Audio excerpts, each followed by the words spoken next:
Hey, be a squid and subscribe to my mediocrity. How's it going, my squids? Today we're going to be going over Ravana. It's been a while since I've been on Smite and whatnot, but I figure why not? Let's go ahead and just do it up. So Ravana's been around the corner here, boys. He's been all over. He was a warrior at once, now he's an assassin, and he's always been an assassin at heart. Let's be fucking real. Does a lot of damage. Everybody played him in the jungle. He was too good to not be an assassin. He was a mad murderer. Now when we pull up the build here, this is kind of what I run. This is not your traditional conquest build. Remember, boys, I play arena, joust, fucking clash, all the other game modes that I don't care about competitive. It is one of the most boring things to me. All I want to do is basically just frag out and get a lot of kills. And this build right here is going to help you do that. Now, the last two items can be varied out in whatever the hell you want to do. You can build Ancile, shifters, you can get a little bit more defensive-y if you want to. It doesn't really matter. I normally don't do it because I rely on my pure skill of just being able to outplay somebody in order to do whatever. My fucking mindset is basically, if I can kill you faster than you can kill me, that's pretty much it. And even if you have defenses, then my mentality still is, I'll kill you still. I just gotta bob and weave and hit you before you can hit me. And if I hit you more, I'm a win. It's a very stupid brain dead mentality, but hey, it fucking works. So we got Hydras out here so that way you guys can just get those easy auto procs. It's fucking easy as hell, especially when you have Frostbound. Like, you can pretty much guarantee it. He gets an innate slow off of his first ability, so what does it fucking matter? You're gonna pop your 1 auto and then pop your 3 auto, and like, who the fuck cares? You're gonna be able to proc Hydras just as much as like playing Susano. Then we want the Crusher, the same thing. You're going to be able to do a fuck ton of damage because nobody's going to be able to escape you. Then you want Jotuns for the cooldown reduction so you can have your abilities up as much as possible. Then you want Heartseeker because you're going to be able to stack the passive very easily, which overall is going to equal big damage. And then you're going to have Frostbound Hammer in order to keep up with whoever and whatever.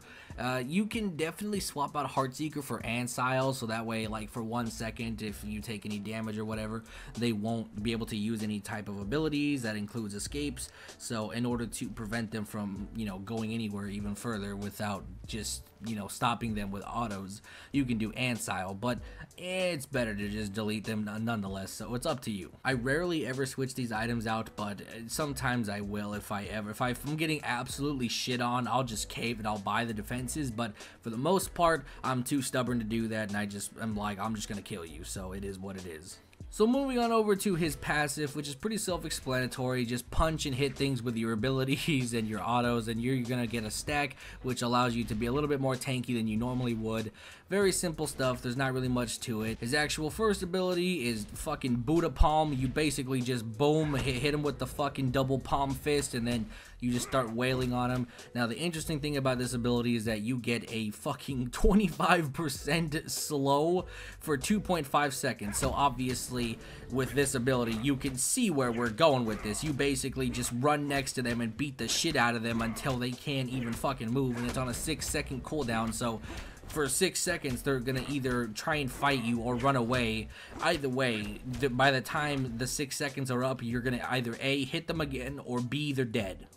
Ravana's second ability is Overhead Kick, which is pretty self-explanatory as well. The only thing about it that can be a little bit difficult is the timing for certain abilities. So if you guys are unfamiliar with what it does, essentially it's a kick and it's a projectile as well, but it also makes you CC immune, kind of like Aphrodite's garbage or Changa's garbage. It works the same way, and you still have to time it appropriately with certain abilities. So if you get rooted, you can just kind of get out of it for free, and then if it's a stun or a knockback or a grab, whatever, then you have to time it and predict it. So you have like about a 1 second of a window, like 1.5 of a second per se, and then you can get out of it. As long as you time it properly, you'll be able to just, fucking run away like a bitch.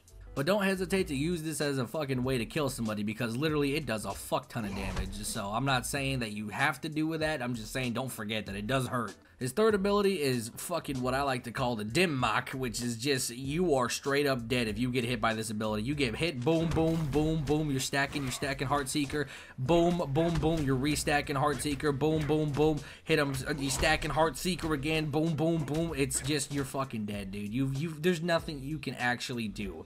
If you get hit by dim mock, it's over, baby. You're dead. You're rooted for basically a second and a half. You get a little bit of healing off of it. The damage over 300. Like, dog, there's nothing you can fucking do, especially when you combine it with all your other abilities. Like, if you're a squishy, your health is done. You're dead. And then for his last ability, which is Mystic Rush, which is basically just fucking, I want you dead. You just dive in, hit him with the big damage, root him, and hit him with literally everything, and then they're dead. There's nothing they can do.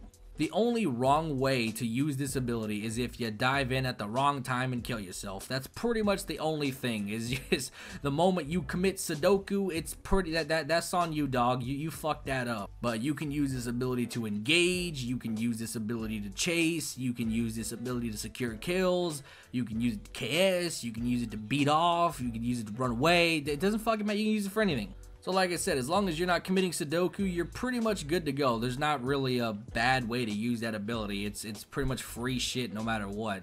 And as far as the damage goes, you know, you just start pumping out. Like, look at that fucking damage. Like, what do you do against that? Like look at it. All the fucking health is gone. And then I barely lost any health. You don't do shit. And then if you decide to get, like, real froggy and you build, like, crit or something, then, oh, it's even worse. So if you decide to do the 2 crit items, you can just fucking boom, boom, boom, boom, boom, boom, boom. You just fucking,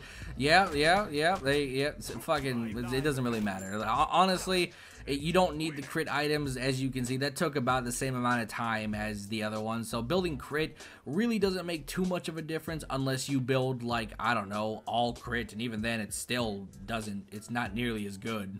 So even though crit on paper looks fun, I would only ever trade out fucking Frostbound for Deathbringer, because then it makes a little bit more sense. But even then, I really just enjoy Frostbound Hammer way too much. Like, you see that, like, that big damage right there, that would be the reason why you would proc it, because then you get the Heartseeker proc plus Deathbringer's big damage, so it just automatically just creates utter deletion. But like I said, it's easier and more fun to chase somebody down and have them be like, please don't kill me. But yeah, that's pretty much Ravana and the whole build. Hopefully you guys enjoyed it. I'll talk to you guys in the next one. Peace.